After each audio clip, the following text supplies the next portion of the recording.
The axe blade bit deep into frozen wood, and Wyatt Farnsworth grunted with the effort of wrenching it free before taking another swing that echoed through the winter forest like a gunshot.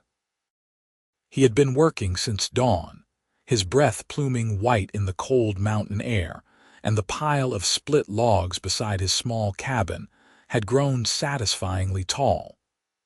Winter in the northern borderlands was brutal, and a man alone needed to prepare if he wanted to survive until spring. He had chosen this life deliberately, seeking solitude after years of watching his family's farm fail, and his father drink himself into an early grave. Out here, there were no expectations, no disappointments, just the clean simplicity of wood and stone and survival.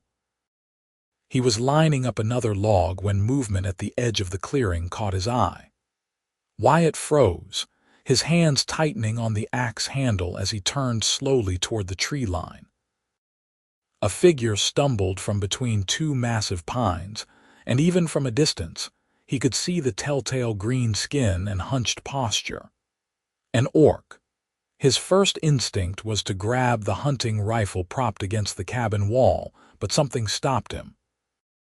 The orc was moving strangely, lurching rather than walking, and as the figure emerged more fully into the clearing, Wyatt realized it was a woman and she was injured.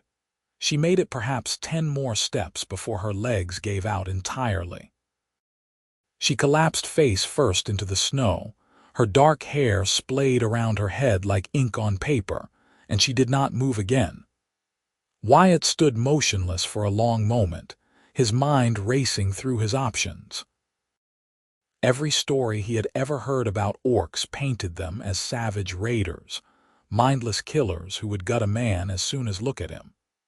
But this woman was clearly dying, and something in Wyatt's chest tightened at the thought of simply leaving her to freeze in the snow.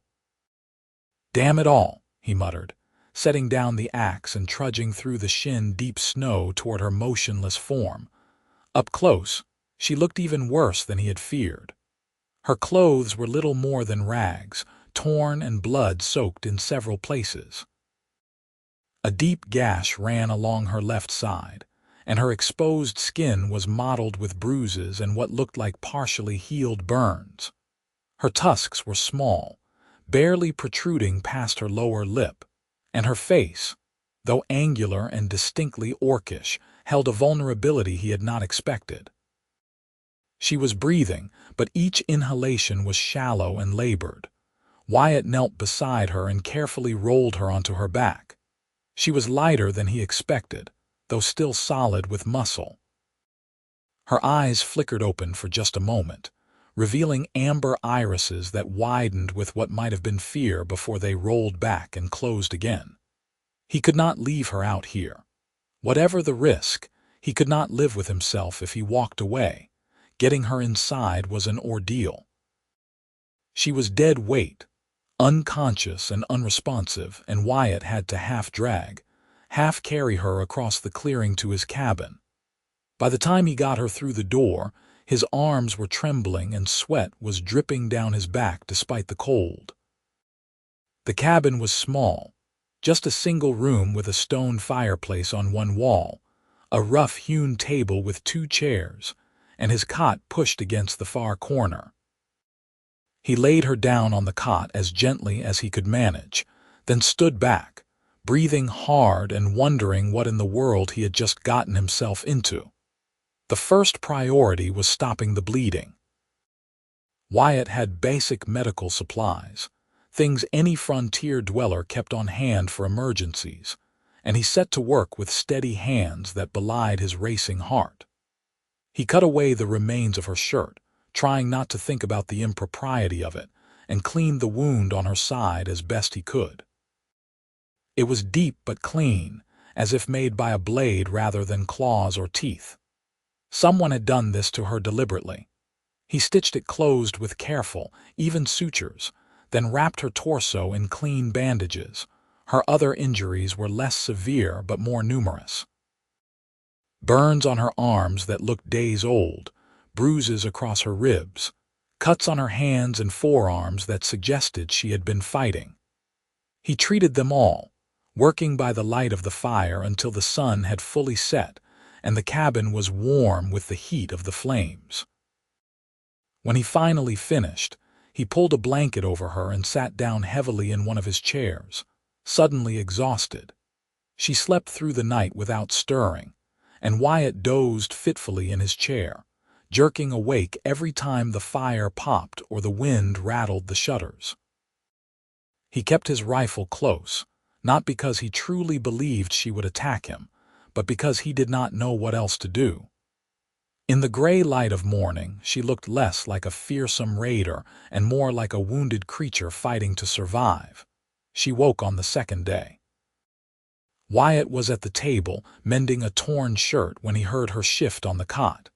He looked up to find her eyes open, watching him with an intensity that made his breath catch. For a long moment, neither of them moved or spoke. "Where am I?" Her voice was rough, scraped raw, but there was a surprising dignity to it. "My cabin," Wyatt said simply. "About 15 miles north of the border settlements." She tried to sit up and immediately gasped in pain, her hand flying to her bandaged side. Wyatt was on his feet in an instant, crossing the small space to steady her with a hand on her shoulder. She flinched away from his touch, and he withdrew quickly, holding his hands up in a gesture of peace. "Easy. You have a deep wound." "I stitched it, but you need to stay still or you will tear it open again." Her eyes narrowed. "Why? Why did I stitch it?" Wyatt frowned. "Because you were bleeding, you would have died." "Why did you bring me inside? Why did you help me?" The questions came out accusatory, as if she genuinely could not fathom the answer. Wyatt sat back down in his chair, suddenly unsure how to explain something that had seemed so obvious in the moment. "Because you needed help. I could not just leave you to die in the snow." She stared at him for a long time, her expression unreadable. Finally, she said, "You are human." "I am. Humans do not help orcs." This one did. Another long silence stretched between them. She looked around the cabin, taking in the sparse furnishings, the small space, the single cot she was currently occupying. Her gaze lingered on that last detail. "You only have one bed," she said. "Yes." "Where did you sleep?" "The chair." Her expression flickered with something he could not quite identify. Surprise, perhaps, or confusion. "I will leave," she said finally, "as soon as I can walk." "You will die if you leave now. You lost a lot of blood and it is the dead of winter. You need time to heal." Wyatt kept his voice level, matter of fact. "I cannot stay here. I am putting you in danger." "Danger from what?" She looked away, her jaw tightening. "From the ones who did this to me. If they find me here, they will kill you too." Wyatt considered this.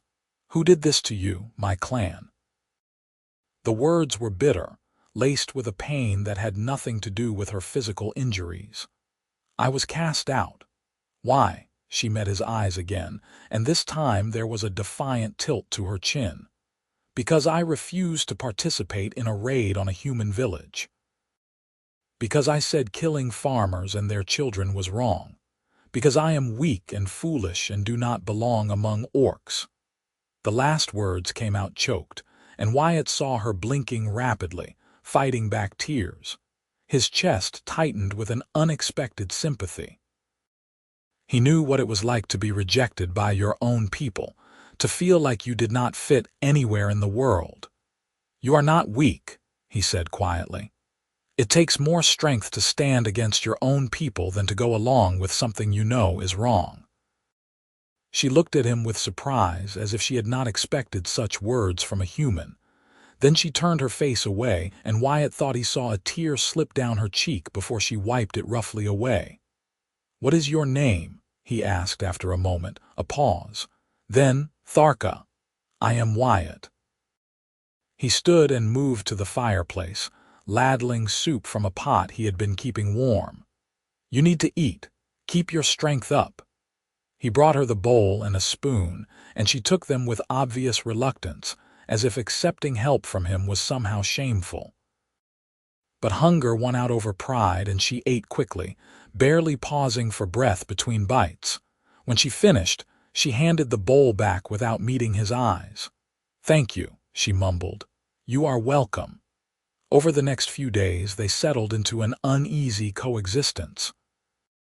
Tharka slept most of the time, her body fighting to heal, and Wyatt went about his usual routines as best he could. He still slept in the chair, though his back was beginning to protest the arrangement. He brought her food 3 times a day and changed her bandages with careful, impersonal efficiency. She accepted his help with growing discomfort, clearly unused to being dependent on anyone, let alone a human. On the 4th day, he came inside from chopping wood to find her sitting up, her legs dangling over the edge of the cot. She was pale and trembling with the effort, but there was determination in the set of her jaw. "What are you doing?" Wyatt asked, setting down his armload of firewood. "I need to move. I cannot just lie here." She pushed herself to her feet and immediately swayed, her legs threatening to give out. Wyatt was at her side in 3 quick steps, catching her before she could fall. She was solid and warm against him, and for a moment they were very close, her amber eyes wide with surprise just inches from his face.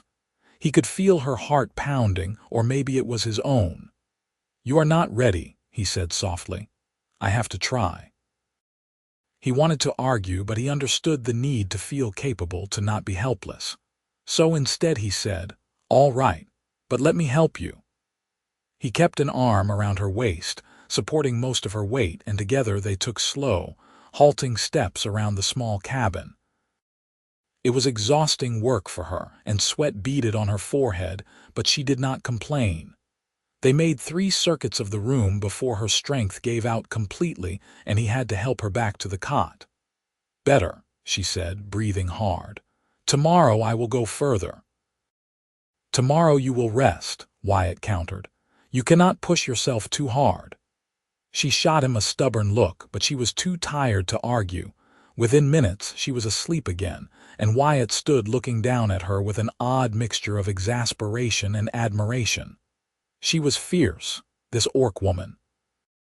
Wounded and vulnerable, cast out and alone, but still fierce. As the days passed, Tharka grew stronger. She started getting up on her own, moving carefully around the cabin, testing her limits. Wyatt found himself watching her when he thought she was not looking, noticing the way she moved with a predator's grace despite her injuries, the way her hands were always restless, always needing something to do. She could not stand to be idle, he realized.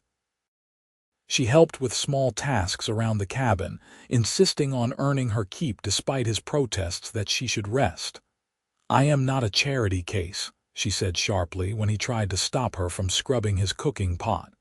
"I will not be a burden." "You are not a burden." "Then let me help." So he did. She mended his clothes with surprising skill, her strong hands deft with a needle. She prepared meals, simple but hearty, and he discovered she was a better cook than he was. She organized his cluttered supplies, bringing order to the chaos of his bachelor existence. And slowly, carefully, they began to talk. He learned that she was 23, that she had grown up in a clan that valued strength and ferocity above all else, that she had always felt like she did not quite fit the mold of what an orc should be.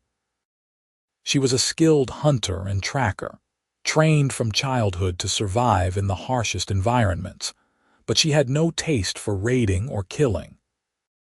The incident that had gotten her cast out was not the first time she had questioned her clan's ways, but it was the most public, and her refusal to participate in the raid had been seen as the ultimate betrayal. "They beat me," she told him one night as they sat by the fire. "My own father led the beating. He said I was a disgrace, that I had human weakness in my blood, then they left me in the woods to die." Wyatt felt a surge of anger so fierce it surprised him. They are wrong. Refusing to murder innocents is not weakness. Orcs do not see it that way. We are taught from birth that humans are the enemy, that you killed our ancestors and stole our lands, that showing mercy is the same as defeat. You believe that?" She was quiet for a long time. "I used to think I did, but then I started noticing things. The villages we raided were not military outposts. They were families, farmers, people just trying to survive like us, and I started wondering if the stories we were told were the whole truth." She looked at him, her amber eyes reflecting the firelight. "Now I do not know what to believe. Except that you are human, and you saved my life when you had every reason to let me die. So maybe the stories are wrong." They fell into a companionable silence after that, each lost in their own thoughts. The fire crackled and popped, and outside the wind howled through the trees. Wyatt realized with a start that he was no longer uncomfortable around her. Somewhere in the past week, she had stopped being an orc and started being simply Tharka, a person who had been hurt and was trying to heal. 2 weeks after she had first stumbled into his clearing, Wyatt was forced to confront the reality of his living situation. The cabin was small, meant for one person, and the single cot was barely big enough for Tharka alone. He had developed a permanent crick in his neck from sleeping in the chair, and his productivity during the day was suffering from lack of proper rest. He was outside splitting logs when the solution came to him. He had plenty of timber and he had tools. He could build a second bed. The idea felt significant in a way he could not quite articulate. Building a second bed meant acknowledging that this arrangement was not temporary, that Tharka might be staying for more than just a few weeks. It meant making space for her in his life, in his home, in a deliberate and tangible way. And yet the thought did not frighten him the way he thought it should. He started that afternoon, selecting good straight logs and stripping the bark. Tharka watched from the doorway, wrapped in a blanket against the cold, and after a while she came outside to join him. "What are you making?" she asked. "A bed for me. You can keep the cot." She stared at him. "You are building furniture." "Yes. Because of me. Because I am tired of sleeping in a chair," he said, but they both knew that was not the whole truth. She was quiet for a moment, then said, "Let me help." "You should not be doing heavy work yet. I can strip bark. My side is nearly healed." It was true. The wound had closed cleanly, and though she was still careful with her movements, she was regaining her strength quickly. So they worked together, Wyatt cutting and shaping while Tharka prepared the wood, and by the time the sun was setting, they had made good progress. It took 3 days to complete the bed frame and another day to weave rope supports and stuff a mattress with dried grass and pine needles. It was not as comfortable as the cot, but it was a significant improvement over the chair. They positioned it against the opposite wall from the cot, maximizing the space between them in the small cabin. That first night, lying in his new bed, Wyatt found himself acutely aware of Tharka's presence across the room. He could hear her breathing, steady and even, and occasionally she would shift in her sleep and the cot would creak softly. It was strange, sharing such an intimate space with someone. He had lived alone for 2 years, and before that, he had shared a crowded farmhouse with his parents and siblings. This was different from either experience, more personal somehow, and he found himself staring at the ceiling beams and wondering what it meant. Winter deepened its hold on the mountains. Snow fell almost daily, piling up against the cabin walls and blanketing the world in white silence. Wyatt and Tharka fell into a rhythm, their days structured around the necessities of survival. He still did most of the heavy outdoor work, chopping firewood and checking his snare lines, but she took over much of the indoor labor, cooking and cleaning and maintaining their supplies. They talked more as the days passed. She told him about growing up in the orc clans, about the harsh training and harsher punishments, about the rare moments of beauty she had found in the wild places of the world. He told her about his family's farm, about his father's drinking and his mother's quiet despair, about the decision to walk away from it all and build a new life in the wilderness. "You ever regret it?" she asked one evening. "Leaving your family?" Wyatt considered the question carefully. "Sometimes, but I could not stay. It was killing me, watching everything fall apart and being powerless to stop it. Out here, my failures are my own, my successes too." "You do not seem like a failure to me." The compliment, simple and sincere, warmed something in his chest. "I keep myself alive." "That is more than many can say in these mountains." "You do more than that. You saved someone who had every reason to fear you, someone who could have killed you while you slept. Could you have?" The question was curious, not accusatory. She met his eyes. "Yes, easily." "I am still stronger than you, even injured." "Why did you not?" "Because you are a good man, Wyatt Farnsworth, and the world has too few of those to waste one." The moment stretched between them, charged with something neither was quite ready to name. Then Tharka stood abruptly and moved to the fireplace, busying herself with stoking the flames, and Wyatt let the moment pass. But something had shifted. He found himself noticing things about her he had not let himself acknowledge before. The way she smiled when she thought he was not looking, rare and beautiful and transformative.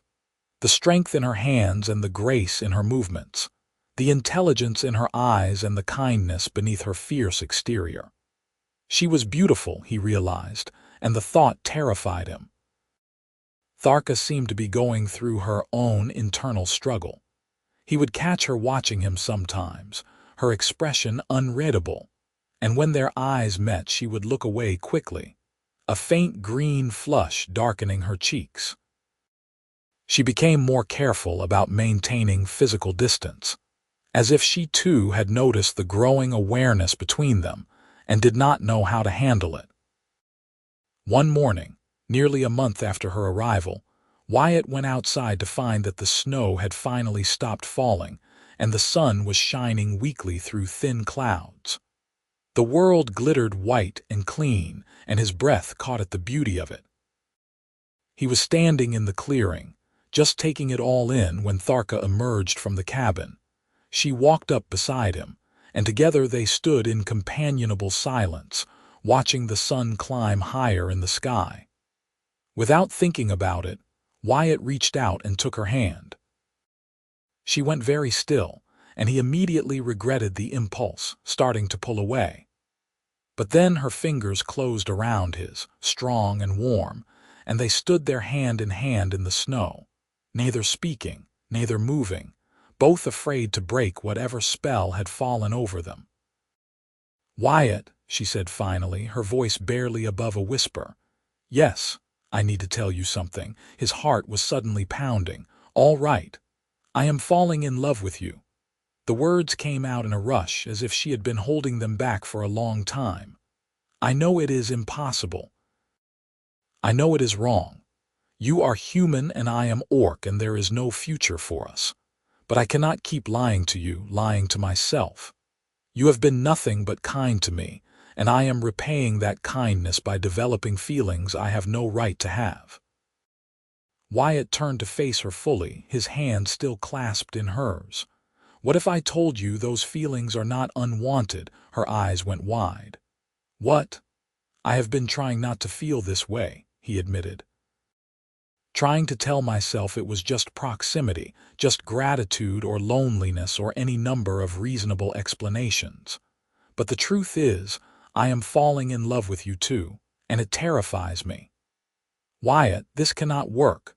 My people will hunt me if they find me." "Your people will hate you for harboring an orc. We have no future. We have right now." He raised his free hand to cup her face, his thumb brushing against the curve of her small tusk. "Is that not enough to start with?" She made a sound that was half laugh, half sob, and then she was kissing him, or he was kissing her, and it did not matter who had moved first. Her lips were warm and soft despite the cold air, and she tasted like the peppermint tea they had been drinking all winter. His arms went around her waist, careful of her still healing side, and her hands fisted in his shirt, pulling him closer. When they finally broke apart, both breathing hard, Tharka pressed her forehead against his chest. "This is madness," she whispered. "Probably. We will face opposition from every side. I know. You will be cast out just like I was. I was already an outcast. That is why I came out here in the first place." She pulled back to look up at him, and there were tears on her cheeks. "I never thought I would find this. Someone who saw me as more than just an orc, more than a weapon or a burden or a monster. You are none of those things. You are brave and kind and strong and stubborn, and you make terrible jokes, and you snore when you sleep, and I cannot imagine this cabin without you anymore." She laughed, a real laugh that lit up her entire face. "I do not snore. You absolutely do. Well, you talk in your sleep. I do not. You do. You said something about chickens just last night." They were both laughing now, the tension breaking into something lighter, easier. Wyatt pulled her close again, and they stood in the snow-covered clearing, holding each other. Two outcasts who had found something neither had been looking for. That night, they sat by the fire and talked seriously about what came next. The winter would break eventually, and when it did, they would need a plan. "I do not want to hide," Tharka said. "I am tired of hiding, of pretending to be something I am not. I do not want that either, but we need to be realistic about the challenges we will face. The nearest settlement is the one at the base of the mountain. We could go there, see how people react." Wyatt shook his head. "Too dangerous for you. If someone recognized you as an orc, even from a distance, they might attack first and ask questions later. Then what do we do? Stay here forever, hiding in the woods? For now, yes. Until we figure out a better option. We have food, shelter, everything we need right here." Tharka was clearly not satisfied with that answer, but she let it drop. They had time, after all. Winter would last at least another 2 months, and by then perhaps they would have a better plan. As the weeks passed, their relationship deepened. They were more openly affectionate now, holding hands, stealing kisses, finding excuses to touch each other in passing. Wyatt marveled at how natural it felt, how right. He had courted human girls back in his old life, gone through the awkward dances and stilted conversations that society demanded, and none of it had felt like this. This was easy, comfortable, like coming home to a place he had not known existed. Tharka seemed to blossom under the affection. The wounded, defensive woman who had collapsed in his clearing was gone, replaced by someone vibrant and full of life.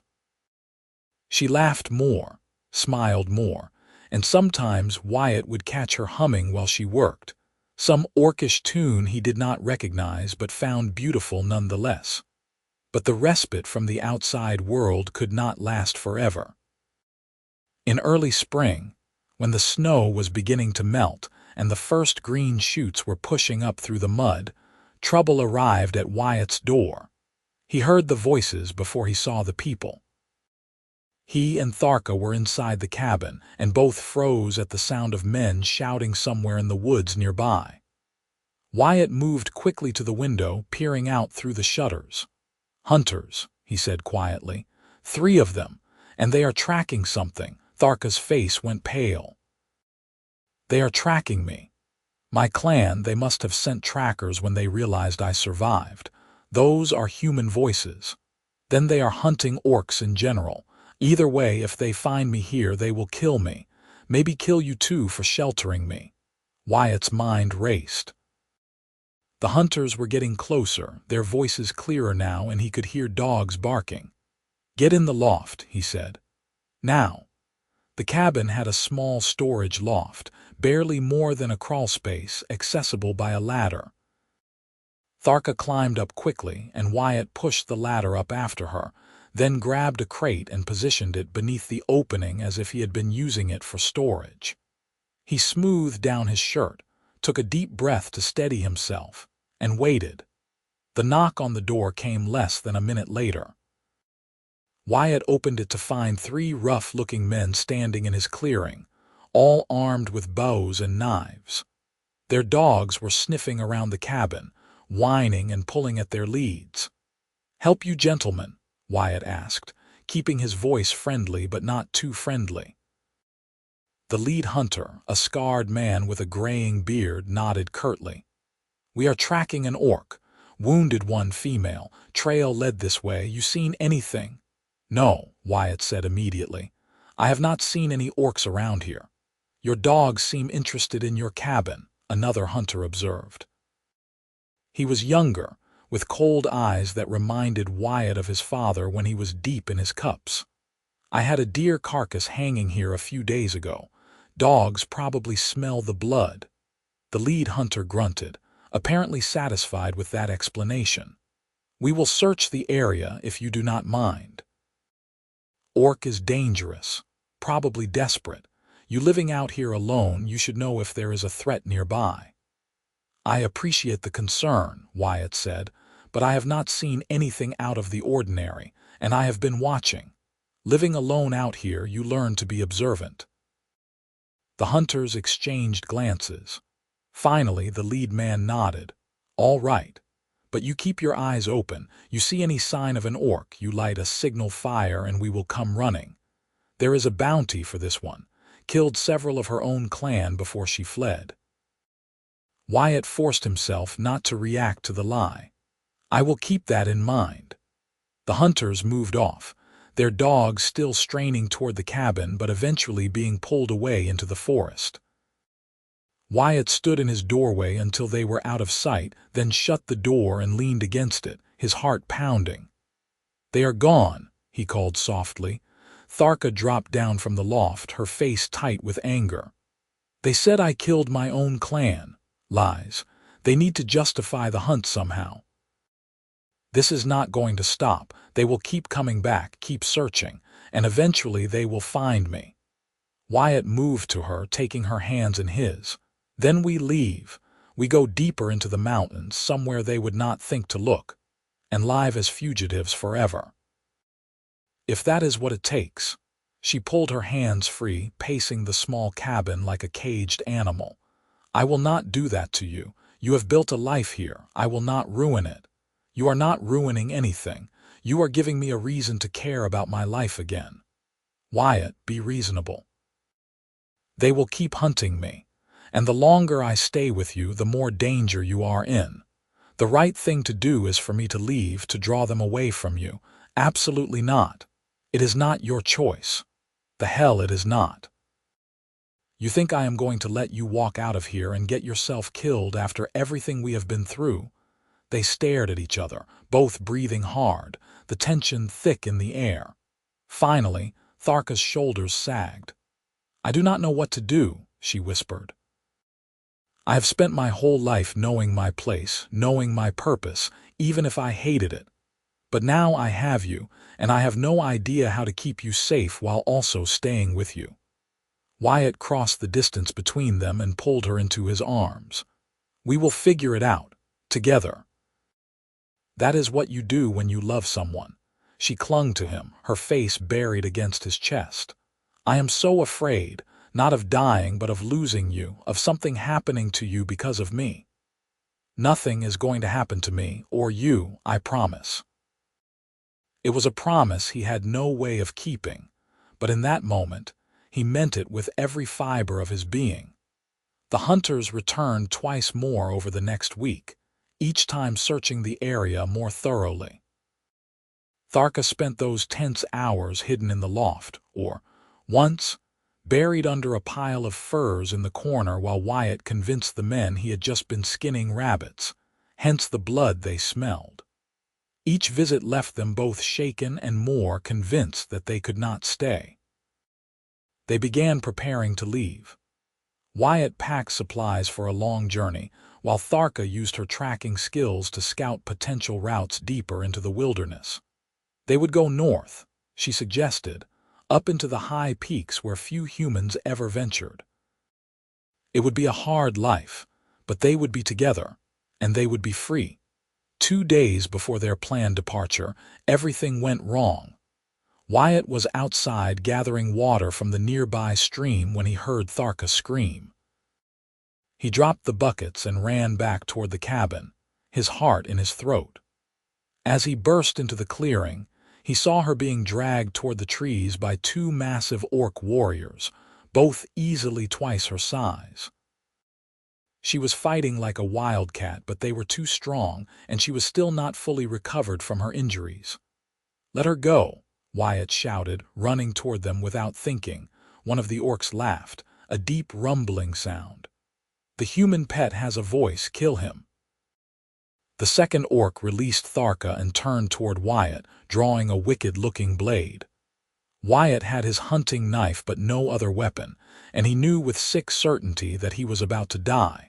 But he did not slow down. If he was going to die, it would be trying to save her. The orc swung, and Wyatt barely ducked under the blade. He lunged forward, driving his knife toward the orc's midsection, but the warrior was faster than his size suggested. He caught Wyatt's wrist in an iron grip and squeezed until bones creaked and the knife fell from nerveless fingers. "Wyatt!" Tharka's scream was raw with terror. The orc raised his blade for a killing blow, and Wyatt closed his eyes, thinking at least she would know he had tried. But the blow never fell. Instead, there was a meaty thud and a grunt of surprise. Wyatt's eyes flew open to see Tharka standing behind the orc who held him, a large rock in her hands and murder in her eyes. She had broken free somehow and hit the other warrior hard enough to drop him. The orc holding Wyatt released him and spun to face Tharka, roaring with fury. She threw the rock at his head and rolled to the side as he charged, moving with the fluid grace of a trained fighter. As he stumbled past her, she grabbed Wyatt's fallen knife and drove it into the orc's side with all her strength. He went down with a scream, dark blood pooling beneath him. Tharka stood over him, breathing hard, the knife still in her hand. The other orc was climbing groggily to his feet, blood streaming from a gash on his head. Tharka moved to stand between him and Wyatt, her stance protective.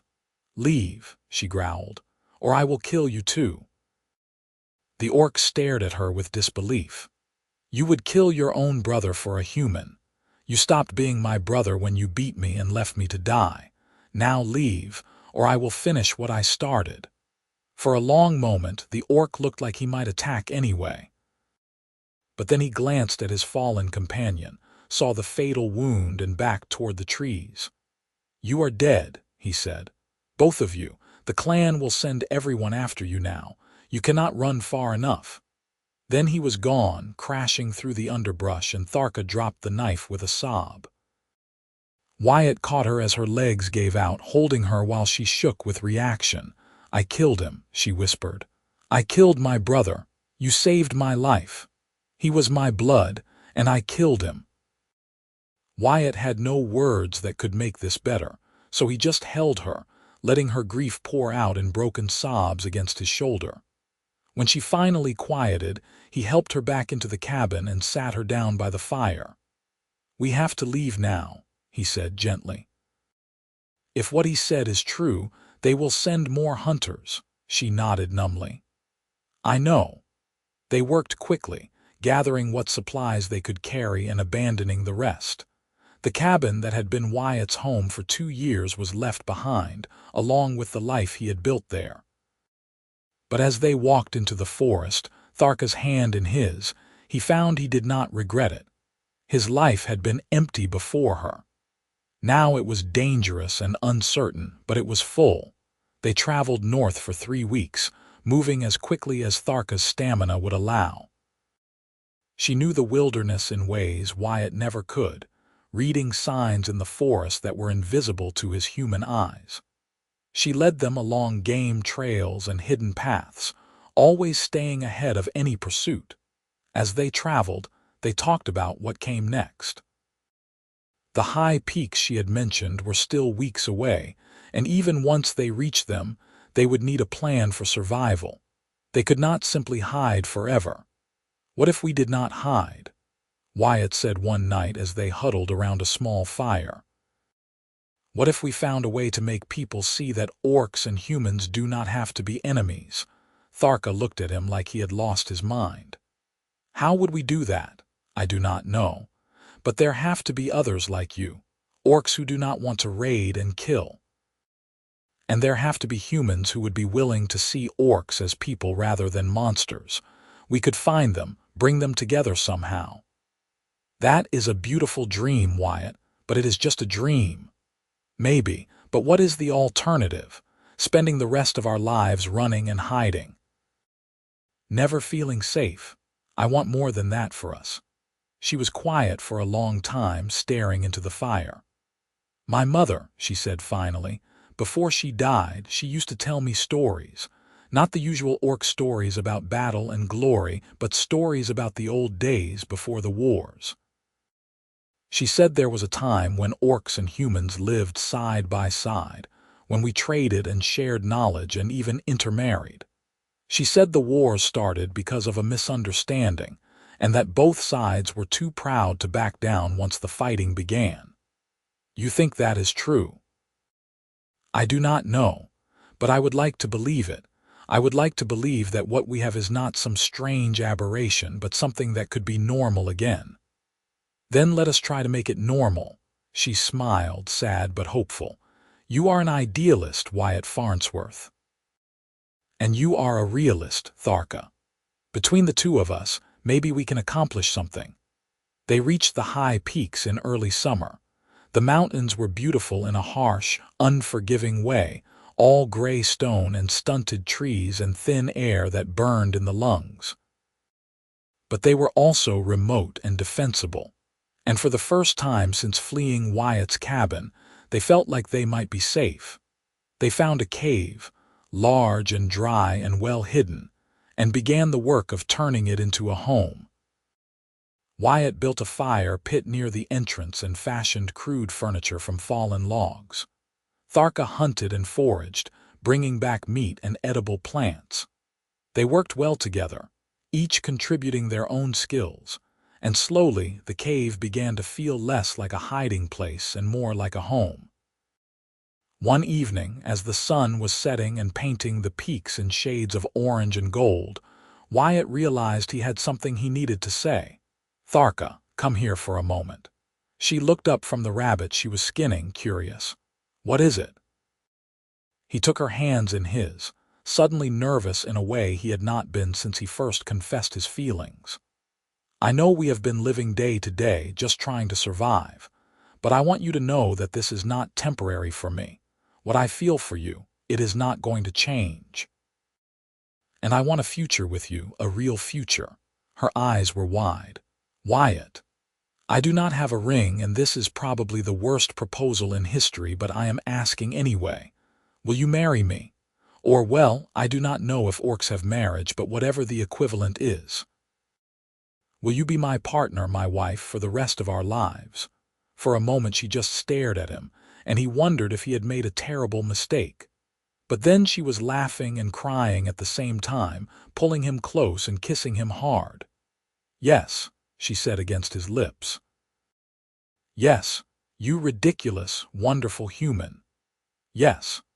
They held each other as the sun set, and Wyatt felt a peace settle over him that he had never known before. They were fugitives and outcasts, living in a cave in the middle of nowhere with enemies on all sides. But they had each other, and somehow that made everything else seem manageable. That night, they spoke vows to each other under the stars. There was no minister, no witnesses, no official ceremony. Just two people who loved each other, promising to stay together no matter what came. Wyatt gave her a ring he fashioned from a piece of wire, and she gave him a necklace woven from her own hair. It was simple and imperfect and absolutely perfect. The summer passed peacefully. They explored their new territory, mapped out resources, and prepared for the coming winter. Tharka taught Wyatt some of the orcish language, and he taught her to read and write in the human script. They told each other stories, shared their hopes and fears, and built a life together in their hidden sanctuary. But Wyatt had not forgotten his idea about bringing humans and orcs together. The more he thought about it, the more convinced he became that it was not just a dream, but a necessity. As long as their peoples were at war, he and Tharka would never be truly safe. They needed to find a way to change hearts and minds. "I want to go back down to the settlements," he told Tharka one day. "Talk to people, see if I can find anyone sympathetic to the idea of peace. That is too dangerous if the hunters are still looking for us. They are probably looking further south where we started. And I would not mention you. I would just float the idea, see how people react." She was clearly unhappy with the plan, but she also knew he was right. They could not hide forever. Eventually, they would need to engage with the world. So Wyatt made the long journey back down the mountain, leaving Tharka behind with strict instructions to stay hidden and safe. It felt wrong, being separated from her, but he forced himself to focus on the task at hand. The settlement at the base of the mountain was small, just a few dozen buildings clustered around a central square. Wyatt walked in with his head down, trying not to attract attention, and headed for the tavern. If anyone was going to be willing to talk honestly, it would be over ale. He bought a drink and sat in the corner, listening to the conversations around him. Most of it was mundane, talk of crops and weather and local gossip. But eventually the topic turned to the orc raids. "Heard they killed a family up north last week," one man was saying. "Burned the whole farm, killed everyone down to the children." "Animals," another man spat. "We should be wiping them out, not waiting for them to pick us off one by one." Wyatt spoke up before he could stop himself. "What if there was another way? What if we tried to negotiate peace instead of just fighting?" The tavern went quiet and every eye turned to him. The man who had spoken last, a burly farmer with a scarred face, stood up slowly. "You suggesting we make peace with monsters? I am suggesting that not all orcs are monsters. Some of them do not want to fight any more than we do. You an orc lover?" The question was hostile, and several other men were standing now, hands on their weapons. Wyatt realized he had made a mistake. These people were not ready to hear what he was trying to say. "I am just saying that the war has cost everyone enough. Maybe it is time to consider alternatives." "Get out," the farmer said. "We do not want your kind here." Wyatt left, his heart heavy, but not everyone in the tavern had been hostile. He had seen one or two faces that looked thoughtful rather than angry. Maybe there was hope after all. He tried again in the next settlement and the next, always careful not to stay too long in one place. And slowly, painfully slowly, he began to find a few people who were willing to listen. A widow who had lost her husband to the raids, but was tired of the cycle of violence. A young man who had grown up with orc slaves and learned they were not the mindless beasts he had been taught to fear. A merchant who traded in the border regions and had seen orcs show mercy and compassion. It was not much, but it was a start. Wyatt gathered names, made quiet connections, and began to piece together a network of people who might be willing to work toward peace. It would take time, maybe years, but he was patient. When he finally returned to the cave, nearly a month after he had left, Tharka met him at the entrance with tears in her eyes.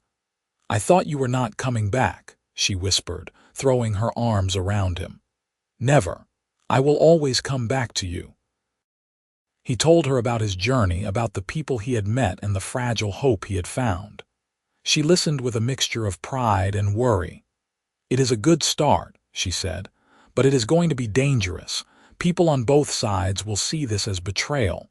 I know, but it is worth the risk."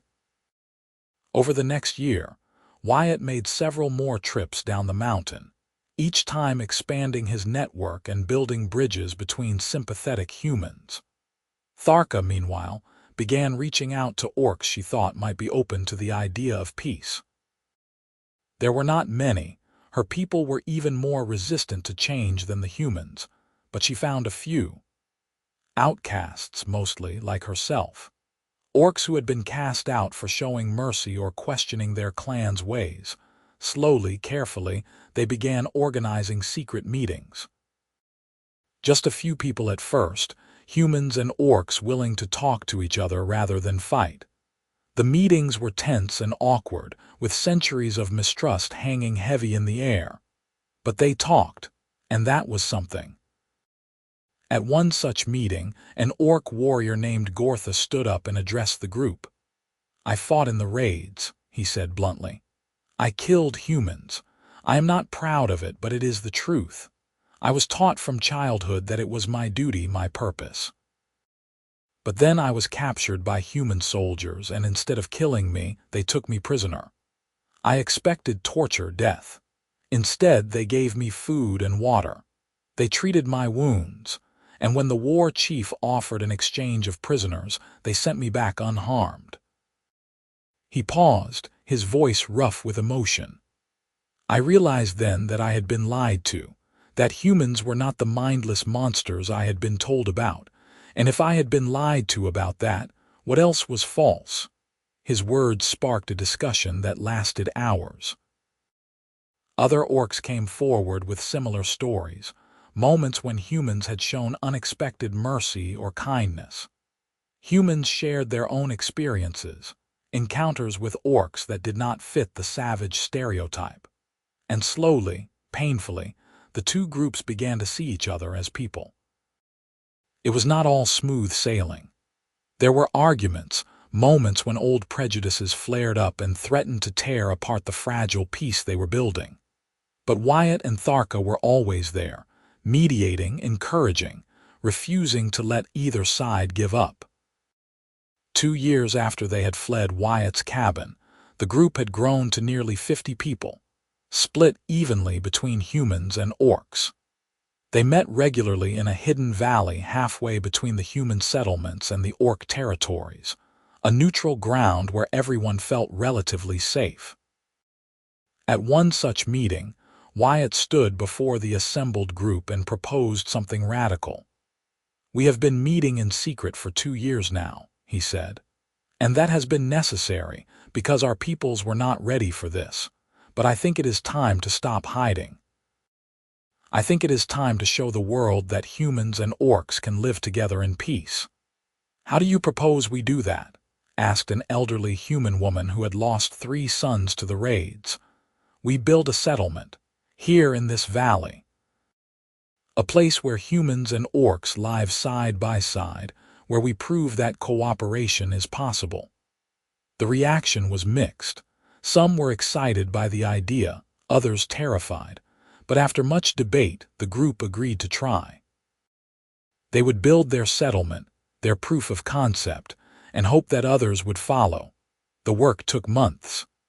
They cleared land, built homes, established farms. Humans and orcs worked side by side, and the cooperation that had seemed so impossible 2 years ago became commonplace. There were still tensions, still moments of conflict, but they worked through them. Wyatt and Tharka became the unofficial leaders of the settlement, the couple whose love had started it all. They built a small home for themselves on the edge of the valley, a simple structure with 2 rooms and a large fireplace. It was nothing like Wyatt's old cabin, but it was theirs, built with their own hands and filled with their love. One evening, as they sat on their porch watching the sun set over the valley, Tharka placed Wyatt's hand on her stomach. "I am pregnant," she said softly. Wyatt stared at her, his mind struggling to process the words. "You are, we are. Having a child, yes." She looked at him nervously. "I know we never discussed this. I know it is going to complicate things even more, but I want this. I want a family with you." Wyatt pulled her close, his throat tight with emotion. "I want that too, more than anything." They held each other as the last light faded from the sky, and Wyatt thought about how far they had come. From a desperate meeting in a snowstorm to this, a life full of hope and purpose and love. It had not been easy, and he knew the road ahead would still be difficult. There would be people who opposed what they were doing, both human and orc, and they would face continued prejudice and danger. But they had each other, and they had this community they had built, this proof that a better world was possible. And soon they would have a child, a symbol of that future, a bridge between two peoples who had been at war for too long. The baby was born in the spring, a healthy girl with her mother's green skin and her father's blue eyes. They named her Willow, and she was loved not just by her parents but by the entire settlement. Humans and orcs alike took turns holding her, cooing over her, celebrating her as the first child born into their new world. As Wyatt held his daughter, watching her sleep peacefully in his arms, he thought back to that day 2 years ago when he had found a wounded orc in the snow. He had made a choice then, a choice to help rather than turn away, and it had changed the course of his entire life. He had been alone, isolated, living half a life in a tiny cabin with one cot, and now he had a wife, a daughter, a community, a purpose. He had built a second bed all those years ago, making space in his life for Tharka. But she had done more than fill that space. She had expanded his entire world, shown him possibilities he had never imagined, given him a reason to hope. "What are you thinking about?" Tharka asked softly, sitting down beside him and leaning her head on his shoulder. "About how lucky I am, about how one small decision led to all of this." It was not a small decision, it was a brave one. "It was the easiest decision I ever made. You needed help, and I could not walk away. Most people would have. Then most people would have missed out on the greatest thing that ever happened to them." She smiled and kissed him, and Willow stirred in his arms, making a small sound before settling back to sleep. The settlement continued to grow. Word spread, slowly at first and then faster, about the valley where humans and orcs lived in peace. More people arrived, some running from the violence of the outside world, others simply curious about this new way of living. The settlement became a village, and the village began to prosper. There was opposition, of course. Orc war chiefs who saw the settlement as a betrayal, human leaders who viewed it as a dangerous experiment that would end in disaster. There were raids, threats, attempts to intimidate them into disbanding. But the community held firm, defending themselves when necessary but always offering peace as the first option.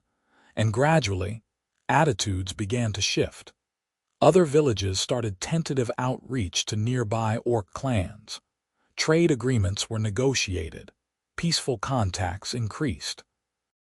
It was slow, painfully slow, but it was happening. The world was changing. 5 years after the settlement's founding, representatives from the major human territories and orc clans met in the valley to negotiate a formal peace treaty. It was a tense, difficult process, with years of mistrust to overcome. But with Wyatt and Tharka mediating along with other members of the settlement, a treaty was eventually signed. The war was over. Wyatt stood with Tharka and Willow, now a precocious 5-year-old who was already showing signs of her mother's strength and her father's kindness, and watched as the treaty was announced to the assembled crowd. The cheers were deafening, humans and orcs celebrating together, and Wyatt felt tears streaming down his face. "We did it," Tharka whispered, her hand in his. "We actually did it." "We did," he agreed. "Together." That night, there was a feast in the valley, the largest gathering of humans and orcs in recorded history. There was food and music and dancing, and the air was filled with joy and relief and hope. Wyatt and Tharka danced under the stars, their daughter between them, and Wyatt thought about the journey that had brought them here. A lumberjack with one cabin and one cot, an orc who needed shelter, and the decision to build a second bed to make space for love had changed the world. Years passed, Willow grew into a strong, intelligent young woman who dedicated herself to continuing her parents' work. The settlement became a city, a thriving hub of human-orc cooperation and the model for dozens of similar communities across the land. Wyatt and Tharka grew old together, watching with pride as the world they had dreamed of became reality. On a warm summer evening, as the sun set over the valley they had called home for nearly 30 years, Wyatt and Tharka sat on their porch, hands clasped, watching their grandchildren play in the yard. They were both gray now, their bodies bearing the marks of age and hard-won peace, but their love had not diminished. If anything, it had deepened, grown richer with the passing years. "You ever regret it?" Tharka asked, an echo of a conversation from long ago. "Giving up your solitary life for all this chaos?" Wyatt looked at the bustling city below, at the mix of humans and orcs living and working together, at his family gathered around them. He thought about his tiny cabin with its single cot, the lonely existence he had left behind. "Not for a single moment," he said. "You gave me everything. A family, a purpose, a reason to believe the world could be better. How could I regret that? I was the one who stumbled into your clearing, half dead and desperate. You gave me shelter when you had every reason to turn me away. You built a place for me in your life when I did not believe I deserved one. We saved each other," Wyatt said simply. "And then we saved a lot of other people too." She leaned her head against his shoulder, just as she had done so many times over the years. "I love you, Wyatt Farnsworth." "I love you too, Tharka. Always have, always will." They sat in comfortable silence as the sun disappeared beyond the horizon. Two people who had defied the odds, changed the world, and built a life of love and purpose from the ashes of war and prejudice. The lumberjack had built a second bed, and in doing so had made room for a future neither of them could have imagined. And as the first stars appeared in the darkening sky, Wyatt thought that if he could go back and do it all again, he would not change a single thing. Every hardship, every danger, every moment of fear had been worth it for this. A life filled with love, a world at peace, and the knowledge that even the smallest act of kindness could echo through generations. The story of the lumberjack and the orc became legend, told and retold across the lands. It became a symbol of hope, proof that even the deepest divides could be bridged with courage and compassion. And at the heart of that legend was a simple truth, that when you make space in your life for love, you make space for miracles.